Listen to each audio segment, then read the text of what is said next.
Welcome students, कैसे हैं आप सब। उम्मीद करती हूँ आप सब खैरियत से होंगे। Welcome to my YouTube channel. Students, आज का हमारा लेक्चर है अबाउट टर्निशिंग। अगर आपने मेरा चैनल अभी तक सब्सक्राइब नहीं किया तो पहले जाके करें और लाइक करें वीडियो को। चलें स्टार्ट करते हैं आज का टॉपिक। स्टूडेंट्स, पिछले लेक्चर में हमने रस्टिंग पढ़ा, ठीक है। रस्टिंग में हमने ये देखा कि वो ऑक्सीजन की मौजूदगी में हो रहा था, ठीक है। हमने कंबस्टन पढ़ा, वो भी हमने देखा वो भी ऑक्सीजन की प्रेजेंस में हो रहा था। तो दोनों में सिमिलैरिटी क्या थी कि दोनों ऑक्सीजन की प्रेजेंस में हो रहे हैं रिएक्शन। जो रिएक्शन ऑक्सीजन की प्रेजेंस में होते हैं वो रिएक्शन ऑक्सीडेशन रिएक्शन कहलाते हैं। तो ऐसे केमिकल रिएक्शन जिनमें ऑक्सीजन अदर सब्सटेंसेस के साथ रिएक्ट करता है वो ऑक्सीडेशन रिएक्शन कहलाता है। अब उन्होंने कहा हमने एग्जांपल्स पढ़ी रस्टिंग की और कंबस्टन की। ये भी एग्जांपल किसकी है? ऑक्सीडेशन की, ठीक है। टर्निशिंग भी ऑक्सीडेशन की ही एक एग्जांपल है, इसमें भी ऑक्सीजन इन्वॉल्व है। टर्निश क्या होता है? टर्निश में एक जो है वो thin film of Korean form होती है ऑन द सरफेस। जो भी ऑब्जेक्ट है जिनकी सरफेस बनी होती है silver, copper, brass, aluminium, magnesium, इनसे मिलकर जिनकी भी सरफेस बनी होती है वो इसमें इन्वॉल्व होते हैं, ठीक है। इसमें वो कहते हैं कि थिन लेयर फॉर्म हो जाती है ऑब्जेक्ट के ऊपर बाय टर्निशिंग। इन क्या कर देती है? इसको डल कर देती है, ब्लैकिश और ग्रेइश इन कलर हो जाते हैं, ठीक है। फिर कहते हैं tarnishing happen when atmospheric oxygen react with the substances. जब एटमॉस्फेरिक ऑक्सीजन रिएक्ट करती है इन सब्सटेंसेस के साथ तो ये प्रोसेस होता है, ठीक है। It occur when non metallic other than oxygen, ठीक है। Sulphur react with the outer surface of metal object. जब भी वो इसकी आउटर सरफेस के साथ रिएक्ट करती है, कौन? सल्फर। सल्फर फिर अनलाइक कोरियन और रस्ट या कोरियन के अलावा कह रहे हैं टार्निश जो है वो ये भी एक सरफेस फिनोमेना है, ठीक है। सरफेस फिनोमेना है। इसमें क्या होता है कि वो रिएक्ट करती है इनकी सरफेस के ऊपर आके, ठीक है। Tarnish can be caused by the reaction with hydrogen sulphide. Hydrogen sulphide के साथ और सल्फर डाइऑक्साइड। अब सिल्वर जो है उसको नीड होती है हाइड्रोजन सल्फाइड की और ऑक्सीजन की प्रेजेंस की, और ये क्या हो जाता है? रिएक्शन स्टार्ट हो जाता है, ठीक है। फिर एग्जांपल आती है heating of the sugar. Sugar को हम हीट करते हैं, ये भी इसकी एग्जांपल में आ जाता है, ठीक है। हीटिंग ऑफ शुगर में कहते हैं कि when sugar is heated strongly. जब शुगर को बहुत ज़्यादा हीट किया जाता है, फर्स्टली तो शुगर मेल्ट करना थोड़ा सा कह लें कि हमें हीट की ज़रूरत पड़ती है, लेकिन वो कह रहे हैं अगर बहुत ज़्यादा हीट दें तो वो चेंज होती है एक ब्लैक मैस के अंदर ऑफ कार्बन एंड वाटर, ठीक है। फिर क्या कहते हैं वाटर जो है वो इवेपोरेट हो जाते हैं in the form of steam. Water evaporate हो गया स्टीम की फॉर्म में, क्या कहते हैं water and the carbon are chemically quite different substances from the sugar. Obvious सी बात है, वाटर और केमिकल कार्बन दोनों ही डिफरेंट है शुगर की कंपोजिशन से, तो they can not be converted back. वो बैक नहीं आ सकते शुगर फिजिकल मेथड से। So it is a chemical change. ये कौन सा चेंज है? केमिकल चेंज है। शुगर को हमने क्या किया? हीट किया तो वो कार्बन में अलग हो गया, कार्बन 12 तो कार्बन में अलग हुआ, हाइड्रोजन यानी वाटर में अलग हो गया, ठीक है। ऐसी एक प्रोसेस है।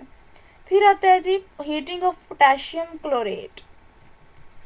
अब वो कह रहे हैं कि जब हम small amount of potassium chlorate को हीट करते हैं एक टेस्ट ट्यूब के अंदर, पहले तो वो एक क्लियर लिक्विड के अंदर मेल्ट हो जाता है, ठीक है। पहली लाइन में उन्होंने ये बताया। फिर कहते हैं अगर उसको फर्दर हीट देते रहें तो bubbles of a gas escape from it. उसमें से गैस जो है ये बबल्स ऑफ द गैस उसमें से निकलती हैं and white solid potassium chloride बच जाता है पीछे, ठीक है। बिहाइंड द टेस्ट ट्यूब के अंदर the gas give of is oxygen. जो गैस रिलीज होती है वो कौन सी होती है? ऑक्सीजन। पोटेशियम क्लोराइड तो क्या हो गया? उसको हीट किया तो पोटेशियम क्लोराइड बना, साथ में ऑक्सीजन रिलीज हो गया, ठीक है। फिर आते हैं burning of magnesium in air. Air में मैग्नीशियम का बर्न होना। वो कह रहे हैं जब हम एक छोटे पीस ऑफ मैग्नीशियम रिबन को हीट करते हैं एयर के अंदर, ठीक है, एयर में हीट करते हैं। एयर में हीट करने का क्या मतलब? यानी ऑक्सीजन की प्रेजेंस होती है वहाँ, ठीक है। तो क्या होता है,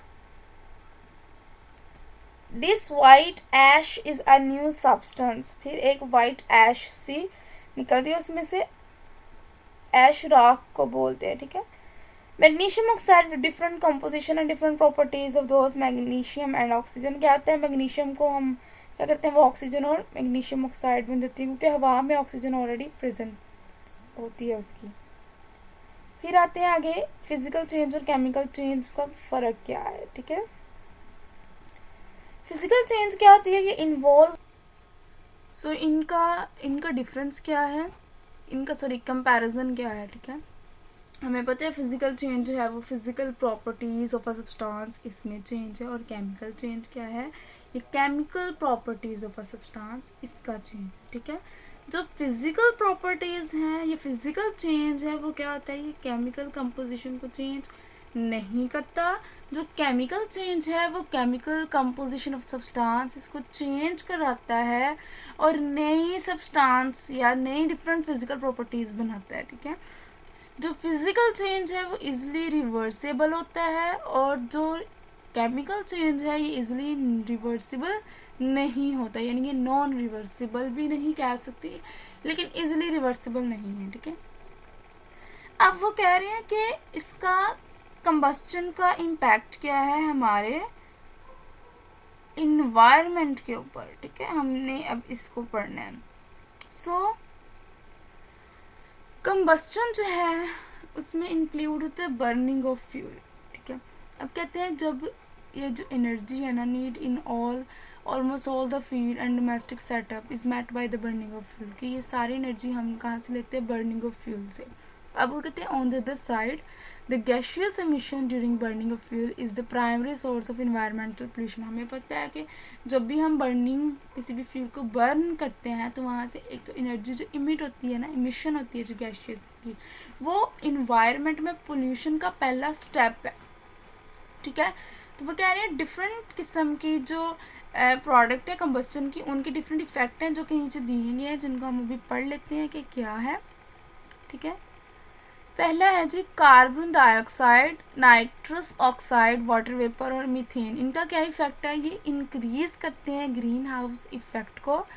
और क्या करते हैं, जो ग्रीन हाउस इफेक्ट अगर इंक्रीज होगा ग्रीन हाउस इफेक्ट तो जाहिर सी बात है ग्लोबल वार्मिंग में भी इजाफा होगा, ठीक है।